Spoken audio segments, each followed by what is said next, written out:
अस्सलाम वालेकुम। आज हम बच्चों 10th का सेकंड टॉपिक पढ़ेंगे। टॉपिक का नेम क्या है? Inter conversion of physical state. ठीक है, तो फिजिकल स्टेट कौन कौन सी हमने पढ़ी थी? हमने पढ़ा था कि 3 तरह के फिजिकल स्टेट हैं। कौन कौन सी हैं? सॉलिड है, ठीक है, लिक्विड है, और कौन सी है बच्चों? और है गैस। आज हमने पढ़ना है इनकी इंटर कन्वर्जन। इंटर कन्वर्जन का मतलब क्या होता है कि एक फेज दूसरे फेज में कन्वर्ट हो रही है, फिर वो वापस से उसी फेज में फिर आ सकती है। जैसे फॉर एग्जाम्पल बच्चों वाटर है, आप वाटर को जब बॉईल करोगे तो बॉईल करने पर वो वेपर्स बन जाएगा, क्लियर। अब आप उसी वेपर्स को जब ठंडा करोगे तो वापस लिक्विड आ जाएगा। So that is called inter conversion, clear.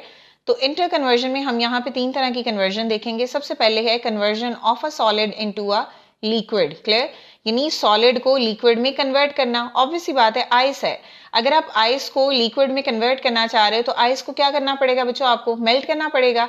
Mean solid का लिक्विड में कन्वर्ट होना क्या कहलाता है? Melting, clear. तो वो पॉइंट जहां पे सॉलिड लिक्विड में कन्वर्ट होना स्टार्ट हो जाए उसको हम बोलेंगे melting point. Let me clear that कि मैंने ये नहीं कहा कि सारा का सारा सॉलिड लिक्विड में कन्वर्ट हो जाए। मैंने कहा वो पॉइंट जहां पे सॉलिड लिक्विड में कन्वर्ट हो जाए, यानी स्टार्ट हो जाए लिक्विड में कन्वर्ट होना, उस पॉइंट को हम क्या बोलते हैं? उस टेम्परेचर को हम बोलते हैं वो है मेल्टिंग पॉइंट, क्लियर। तो इसको बच्चों डिटेल में पढ़ेंगे, आपको क्लियर हो जाएगा, सही है। स्टेटमेंट क्या है? Conversion of a solid into a liquid. हमने सॉलिड को लिक्विड में क्या करना है बच्चों? कन्वर्ट करना। फॉर एग्जांपल ये हमारे पास है एक बीकर, इस बीकर में कुछ हमारे पास यहाँ पे हैं ब्लॉक, क्लियर है। अब इस बीकर में ये जो ब्लॉक हैं, हमने कहा कि ये किस फॉर्म में है? ये हैं सॉलिड फॉर्म में, क्लियर, सॉलिड स्टेट में। अब आप क्या करो, इसको आप हीट करना शुरू करो। आप जब सिंपल हीट करना शुरू करोगे तो ये जो सॉलिड है ये कन्वर्ट किस में हो जाएगा? ये कन्वर्ट हो जाएगा लिक्विड में, क्लियर। तो सॉलिड का लिक्विड में कन्वर्ट होना, उस प्रोसेस को हम क्या कहते हैं? मेल्टिंग। और वो टेम्परेचर जहां पे सॉलिड लिक्विड में कन्वर्ट होना शुरू हो जाए उस टेम्परेचर को हम बोलेंगे मेल्टिंग पॉइंट, क्लियर हो गया, ठीक है। तो फॉर एग्जांपल सॉलिड एक फिजिकल स्टेट है, सिंपल आप इसको जो है वो मेल्ट करोगे तो वो नेक्स्ट फिजिकल स्टेट में कन्वर्ट हो जाएगा जो कि क्या है? लिक्विड है, क्लियर है। सो ऑब्वियस सी बात है, जो हीट है इसका मेन कंसर्न क्या होता है? हीट बच्चों इंक्रीज कर देती है काइनेटिक एनर्जी पार्टिकल्स की। मतलब ये जो पार्टिकल्स है जब आप इनको हीट करोगे इनकी काइनेटिक एनर्जी यानी इनकी मोशन इंक्रीज हो जाएगी, एक दूसरे से ये वाइब्रेट करेंगे, फ्रीक्वेंसी इनकी जो है वो हाई हो जाएगी, ठीक है। और ये जो सॉलिड होते हैं ना, हमने पढ़ा हुआ है कि इसमें सिर्फ वाइब्रेशनल मोशन ही होती है। जब आप टेम्परेचर दोगे तो वाइब्रेशनल मोशन क्या हो जाएंगी बच्चों? तेज हो जाएंगी, ज्यादा हो जाएंगी, क्लियर। और वाइब्रेशन मोशन जब ज्यादा होंगी तो सॉलिड फिर स्टार्ट हो जाएगा मेल्ट होना, क्लियर। तो जब सॉलिड स्टार्ट होता है मेल्ट होना, जिस टेम्परेचर पे वो मेल्ट होगा उसको हम बोलेंगे मेल्टिंग पॉइंट, क्लियर। तो वो टेम्परेचर, ठीक है, वेयर सॉलिड मेल्ट्स, तो वो टेम्परेचर जहां पे सॉलिड मेल्ट करता है उसको हम क्या बोलते हैं? वो है बच्चों मेल्टिंग पॉइंट। जो मेल्टिंग पॉइंट वो पॉइंट है जहां पे सॉलिड स्टार्ट हो जाता है मेल्ट होना, क्लियर।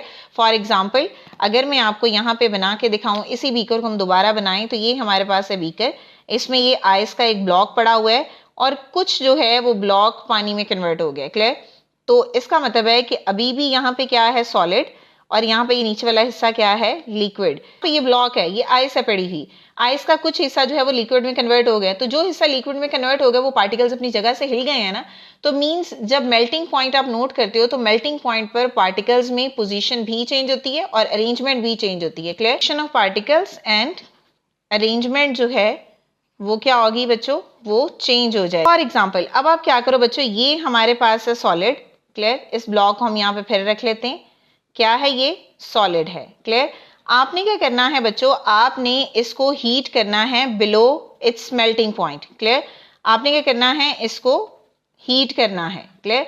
और हीट करना है इसके मेल्टिंग पॉइंट से कम टेम्परेचर पे। हीट किस टेम्परेचर पे? Below it's melting point. देखो हमने यहाँ से मेल्टिंग पॉइंट कैलकुलेट कर लिया ना। अब ऑब्वियस ही बात है बच्चों, जब आप हीटिंग करते हो तो चाहे आप टेम्परेचर कम दो या ज्यादा दो, काइनेटिक एनर्जी तो ऑब्वियस ही बात है इंक्रीज होती ही होती। किसी भी सॉलिड को उसके मेल्टिंग पॉइंट से कम टेम्परेचर पे बच्चों हीट करते हो तो होता क्या है? बेसिकली इस कंडीशन में जो काइनेटिक एनर्जी है वो बच्चों इंक्रीज कर जाती। काइनेटिक एनर्जी एंड टेम्परेचर जो है वो क्या होगा? इंक्रीज कर जाएगा। देखो आपने टेम्परेचर बेशक मेल्टिंग पॉइंट से कम दिया है, बट टेम्परेचर उसको दिया तो है ना, तो वो टेम्परेचर क्या करेगा, पार्टिकल्स की काइनेटिक एनर्जी यानी उसकी मोशन को इंक्रीज कर देगा। जब आप सॉलिड को हीट करते हो उसके मेल्टिंग पॉइंट से कम टेम्परेचर पे, तो काइनेटिक एनर्जी और टेम्परेचर क्या होता है बच्चों, इंक्रीज कर जाता है। क्लियर। अब इससे होगा क्या, अट्रैक्टिव फोर्सेज होती है ना पार्टिकल्स के दरमियान में, वो वीक हो जाती हैं। Attractive forces between particles are weaken, कमजोर हो जाती हैं। ये जो पार्टिकल्स हैं ये वाले, इसको आप जो है वो अब फर्दर हीट कर, पहले आपने कम टेम्परेचर पे बच्चे इसको हीट किया, जब आपने कम टेम्परेचर पे इसको हीट किया तो इससे हुआ क्या, काइनेटिक एनर्जी मींस पार्टिकल की मोशन बढ़ गई और टेम्परेचर इंक्रीज हो गया। अब जब मोशन इंक्रीज हुई, टेम्परेचर इंक्रीज हुआ, तो जो पार्टिकल्स के दरमियान में फोर्सेस है वो वीक हो जाएंगे, बिकॉज टेम्परेचर क्या करेगा, उस फोर्स को ब्रेक कर देगा। जब आप फर्दर उस सॉलिड को हीट करोगे तो वो क्या होगा, स्टार्ट हो जाएगा मेल्ट होना। ठीक है, क्या होगा, वो मेल्ट होना स्टार्ट हो जाएगा और उसका फर्दर टेम्परेचर अब इंक्रीज नहीं होगा, बिकॉज जो आप टेम्परेचर उसको दे रहे हो वो टेम्परेचर वो यूटिलाइज कर रहा है अपनी एक स्टेट को दूसरी स्टेट में कन्वर्ट करने के लिए। क्लियर।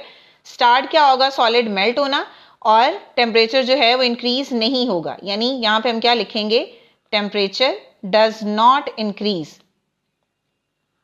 ठीक है, temperature does not increase at this stage.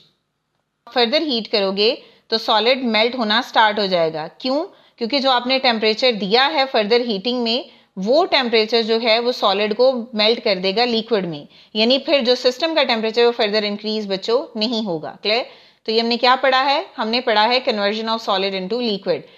Second conversion क्या है, conversion of a liquid into a gas. Clear. तो सिंपल मैं आपको पहले ये बता दूं, जब आपने लिक्विड को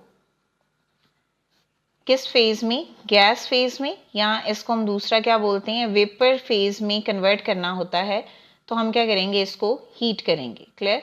अब लिक्विड का गैस फेज में कन्वर्ट होना, इस प्रोसीजर को बच्चों हम बोलते हैं, ये है अवेपोरेशन। क्लियर। कौन सा प्रोसीजर है, ये यहाँ पे मैं लिख देती हूँ, ये है बच्चों अवेपोरेशन। और जो अवेपोरेशन होती है वो हर टेम्परेचर पे होती है, चाहे टेम्परेचर कम है या चाहे टेम्परेचर ज़्यादा है। क्लियर। सो अब हमने क्या करना है, हमने लिक्विड को कन्वर्ट करना है बच्चों गैस फेज में, यानी वेपर फेज में। क्लियर है। अब जो फॉर एग्जांपल ये हमारे पास है बीकर, अब आप खुद देखो कि लिक्विड गैस में कन्वर्ट हो रहा है, तो प्रोसीजर क्या होगा, फिर बॉइलिंग होगी। क्लियर। और वो टेम्परेचर जहां पे लिक्विड गैस में कन्वर्ट होना शुरू हो जाए उसको हम बोलेंगे वो है बॉइलिंग पॉइंट। जैसे हमने पीछे पढ़ा मेल्टिंग पॉइंट, वैसे ही ये क्या होगा, boiling point. Clear. For example यहाँ तक हमने स्पीकर को फिल किया है लिक्विड से, अब आप इसको कर रहे हो बच्चों हीट। क्लियर है। अंदर इसके जो है वो लिक्विड के पार्टिकल्स हैं, जब आप इसको हीट करोगे तो ये पार्टिकल्स इस कंटेनर की वॉल्स के साथ टकराते हैं और आपस में टकराते हैं, कोलिजन इनका होता है। ठीक है। और जब ये टकराएंगे तो ऑब्वियस सी बात है एनर्जी एक दूसरे को देंगे टकराने पे, और जब ये वॉल से टकराएंगे तो एनर्जी इसको भी देंगे। टकराने के बाद कुछ पार्टिकल्स बच्चों वापस नीचे आ जाते हैं एनर्जी गेन करने के लिए, कुछ पार्टिकल जो है वो ऊपर चले जाते हैं जिनकी एनर्जी हाई होती है। क्लियर। अब ये जो वेपर है, ठीक है, इसको मैंने क्या बोला, मैं इसको बोल देती हूँ ये है वेपर। अब ये जो वेपर है इस पे जो बच्चों प्रेशर है, ठीक है, जब वो बाहर का प्रेशर क्या होता है, एक्सटर्नल प्रेशर, जब इस वेपर पे जो प्रेशर लगा है वो प्रेशर एक्सटर्नल प्रेशर के बराबर हो जाएगा, यानी जब ये दोनों प्रेशर्स क्या होंगे, बराबर हो जाएंगे, तब क्या होगा कि ये वेपर इस सिस्टम से बाहर आ जाएगा। ठीक है।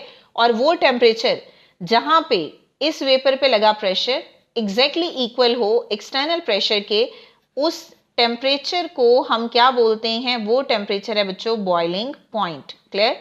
वो टेम्परेचर क्या होगा, वो होगा बॉइलिंग पॉइंट। सिंपल सी ये डेफिनेशन है।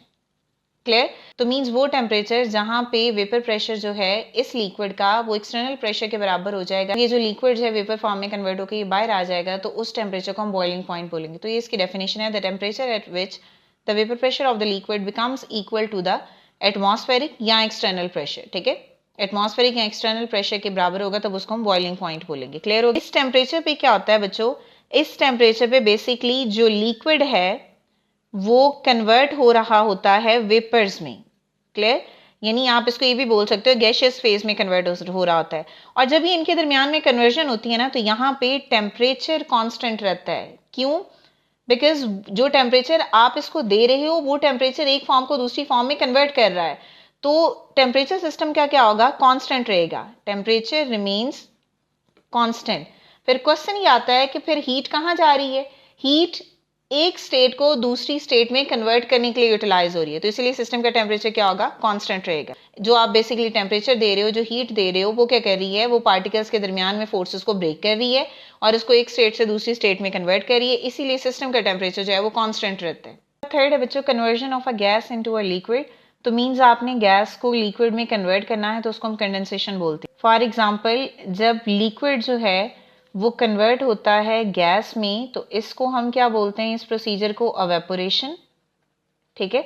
और जब आप गैस को वापस लिक्विड की फॉर्म में लेके आना चाहते हो तो इस प्रोसीजर को हम क्या बोलते हैं, कंडेंसेशन, बिकॉज कंडेंस होता है ना फिर गैस कंडेंस होती है, लिक्विड में कन्वर्ट हो जाती है, तो ये प्रोसीजर क्या होगा, कंडेंसेशन होगा। क्लियर है। फॉर एग्जाम्पल अब इस केस में क्या होता है कि हमारे पास बच्चों यहाँ पे एक बीकर में गैस है। क्लियर है। जब आप गैस को कूल करते हो तो बेसिकली उसकी जो काइनेटिक एनर्जी होती है ना मॉलिक्यूल की, यानी काइनेटिक एनर्जी ऑफ मॉलिक्यूल क्या होगी बच्चों, डिक्रीज हो जाएगी। देखो कंडेंस हो रहे हैं ना, मॉलिक्यूल ज्वाइन कर रहे हैं, तो काइनेटिक एनर्जी क्या होगी, डिक्रीज हो जाएगी।